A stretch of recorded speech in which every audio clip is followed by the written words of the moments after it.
জীবনযাপনের জন্য সর্বোচ্চ হাতে গোনা ৪-৫টা জিনিস। ১ টমেটো, ২ তেল, লবণ, শুটকি মাছ। এই ৩-৪টা-৫টা জিনিসই হচ্ছে তাদের কিনতে হয়। বাকি যাবতীয় সব বিষয়গুলোই তাদের নিজস্ব চাষ হয়। যেমন আমি আজকে খেলাম এটা, কালকে দুপুরে সকালে এটা, দুপুরে এটা, রাতে ওইটা। মানে একেক সময় একেক ধরনের ভ্যারাইটি আমার আপনার প্রয়োজন পড়ে, কিন্তু তাদের প্রয়োজন পড়ে না। তারা ওভাবেই অভ্যস্ত। আফ্রিকার প্রায় সব দেশগুলোর একটা প্রধান খাবার হচ্ছে ভুট্টার গোড়া থেকে তৈরি হওয়া যে একটা, মানে যেটা আমাদের দেশে সুজি বা হালুয়ার মতো, এটাই হচ্ছে তারা সবচেয়ে বেশি খায়। অ্যান্ড এটা বেশিরভাগই গ্রামাঞ্চলে খায় শাক দিয়ে, যেই শাকটা তাদের বাড়ির উঠোনে চাষ হচ্ছে। অথবা খায় হচ্ছে শুটকি মাছ দিয়ে, যে শুটকি মাছটা দোকান থেকে কিনতে হয়। অথবা খায় হচ্ছে টমেটো সস বা টমেটো গ্রেভি বলতে পারেন, যেটাতে একটু লবণ ছিটাইতে হয়। ওই টমেটোটা বেশিরভাগ ক্ষেত্রে দেখা যায় তাদের উঠোনেই চাষ হচ্ছে, কোথাও ফেলে রাখছে ওইখান থেকে নিয়ে নিল। লবণটা দোকান থেকে কিনতে হচ্ছে, তেলটা কিনতে হচ্ছে দোকান থেকে। বেশিরভাগ মানুষই এই খাবারটা খেয়ে অভ্যস্ত ৩ বেলা।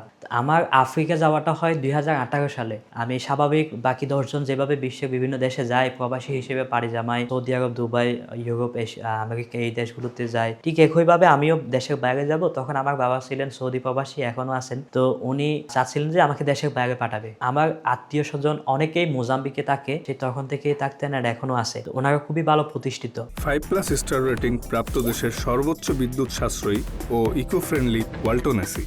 Walton air conditioner, smart comfort এখন নেক্সট লেভেলে।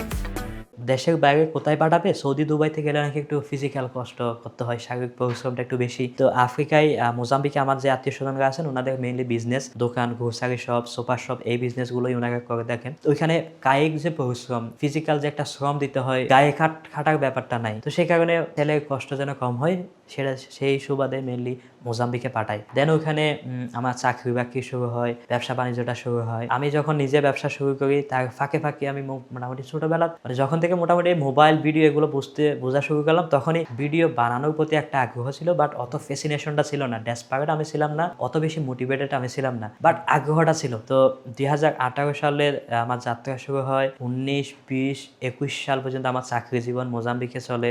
২২, ২৩ সাল এই সময়টা আমার নিজের ব্যবসা শুরু হয় ছোটখাটো। তো এই ফাঁকে আমি আশেপাশে যখন যেটা পাচ্ছি সেটাই ভিডিও করে আপলোড করতেছিলাম। তো যদিও বা অত বেশি সাড়া শুরুর দিকে না পাওয়াটাই স্বাভাবিক, পাচ্ছিলাম না।